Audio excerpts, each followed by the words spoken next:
Bitcoin has died. Again. At least, that's what you were supposed to believe. For more than a decade, journalists, economists, bankers, regulators, and billionaires have written its obituary. They have laughed at it, dismissed it, banned it, regulated it, attacked it, hacked it, exploited it, and tried to bury it. And yet, somehow, Bitcoin refuses to die. It survives every blow. It survives every crisis. It survives every prediction of collapse. It survives every scandal around it. And every single time it is left for dead, it rises stronger than it was before. That is the paradox. The asset that should have died 1,000 times is still here, alive, growing, evolving, spreading, while the things that tried to kill it are the ones that keep falling apart. To understand the Bitcoin paradox, we must go back to the beginning, to a world where this strange new currency was nothing more than a hobby for cryptographers and computer enthusiasts. No one took it seriously. No one believed it could matter. And when Bitcoin first gained attention, it wasn't because it was revolutionary. It was because criminals used it. The Silk Road, the notorious online black market, became the first headline to connect Bitcoin to the mainstream. Overnight, Bitcoin was branded as the criminal coin, a tool for drug dealers and shadowy figures hiding behind Tor browsers. Governments warned citizens against touching it. Regulators condemned it. The FBI shut down the Silk Road and arrested its operator. For any normal financial system, the stigma alone would have been fatal. But Bitcoin didn't die. When the FBI seized servers and confiscated coins, the Bitcoin network continued running without interruption. It didn't care. Its rules didn't change. Its blocks kept producing. The users who left were replaced by new ones. The price crashed, of course, but the system itself remained unbroken. That was the first sign. You can attack the user. You can attack the reputation, but the network survives. Then came 2014. Mt. Gox collapsed. At the time, it held more than 70% of all Bitcoin trading volume. When hundreds of thousands of Bitcoins vanished, the world declared the death of digital money. Experts announced the end. Commentators joked that the experiment was over. But once again, something strange happened. Bitcoin didn't die. A system where 70% of the infrastructure implodes should collapse instantly. But this wasn't a normal system. Mt. Gox depended on Bitcoin. Bitcoin didn't depend on Mt. Gox. The network kept running. Other exchanges rose to take its place. Developers improved security. Lessons were learned. Bitcoin absorbed the impact and moved forward, scarred but alive. Then, the governments arrived. By 2017, Bitcoin had grown too large to ignore. Its value was rising.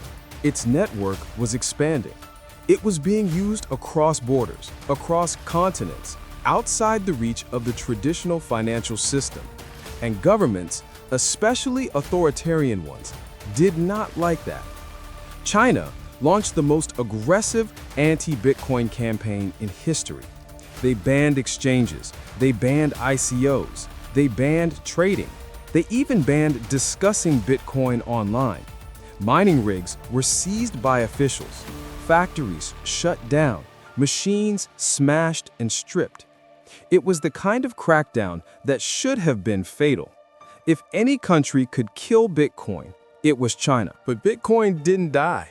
Miners fled the country. They rebuilt in Texas, Kazakhstan, Canada, Russia, and dozens of smaller regions. The network hash rate collapsed and then surged to new all-time highs.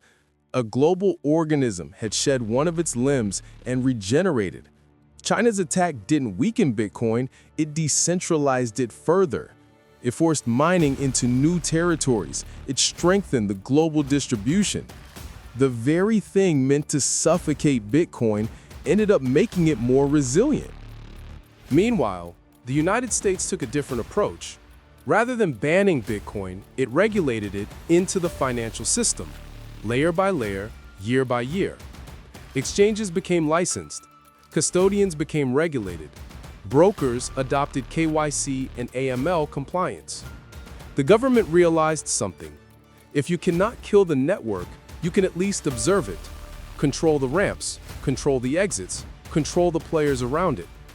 But even here, Bitcoin refused to die. It adapted. It coexisted. It maintained the one thing regulators could never touch: its core rules. The supply, the consensus, the decentralization. India attempted its own crackdown by choking the banks that touched crypto. But peer-to-peer markets bloomed. Citizens traded without the banking system at all.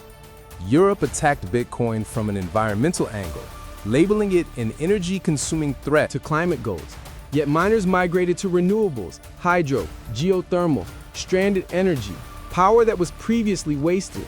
Every attack seemed to reveal a larger truth. You can attack the users, the miners, the rails, the infrastructure, and even the energy, but Bitcoin survives. And then came Wall Street. The financial industry mocked Bitcoin openly and viciously. Jamie Dimon called it a fraud. Warren Buffett compared it to poison. Nobel Prize-winning economists wrote entire essays predicting its imminent downfall. But mocking turned into curiosity. Curiosity turned into analysis. Analysis turned into buying. Then came the hedge funds, the asset managers, the pension funds, the banks, the investment giants. BlackRock, Fidelity, and the world's largest institutions did the one thing Bitcoin's enemies never imagined. They adopted it. They created ETFs. They embedded it into financial products. They promoted it globally. Wall Street went from enemy to distributor.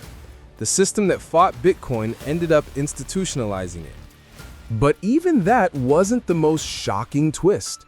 The real threat came from inside the crypto world itself. 2022 was the year of disaster. Terra collapsed.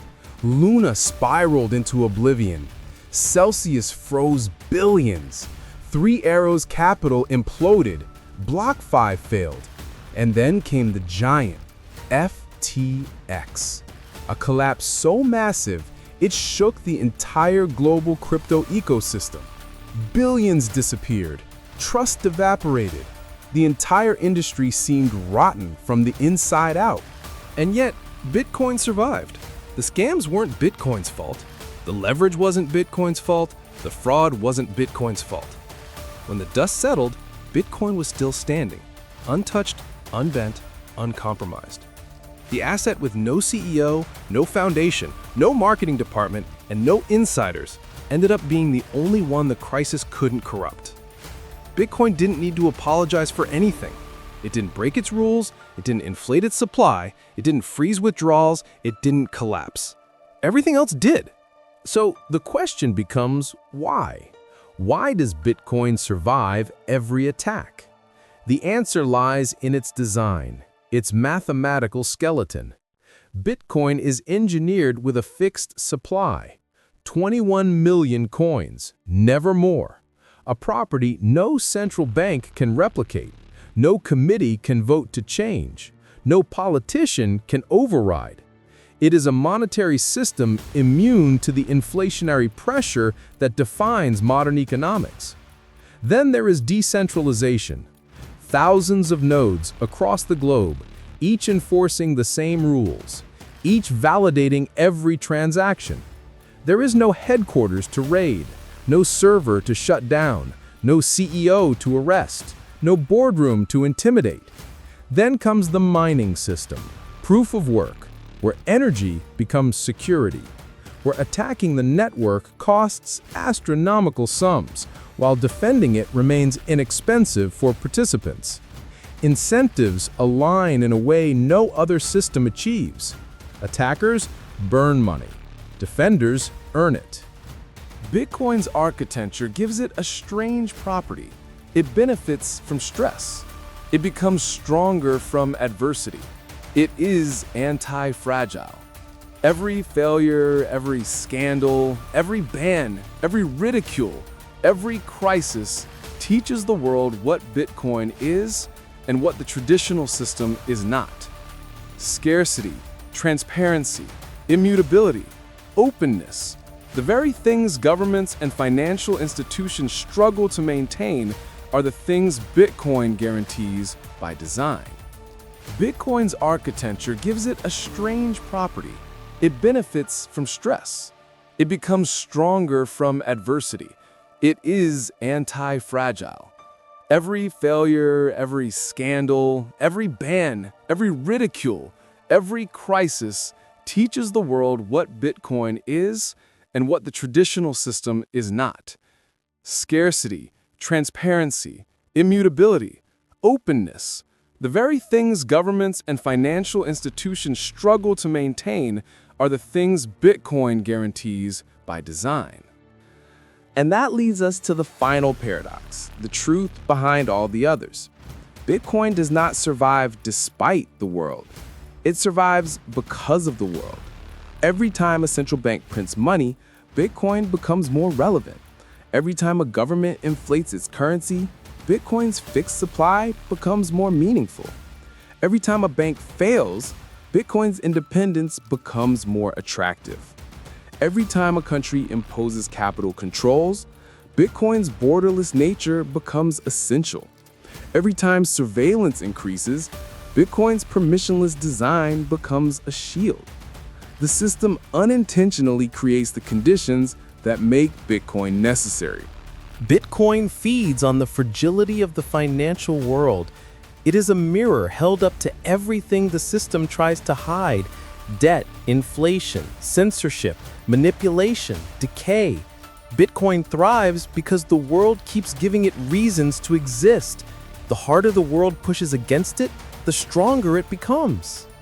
Bitcoin has survived criminals. It has survived hacks. It has survived government crackdowns. It has survived Wall Street hostility. It has survived the collapse of entire crypto empires.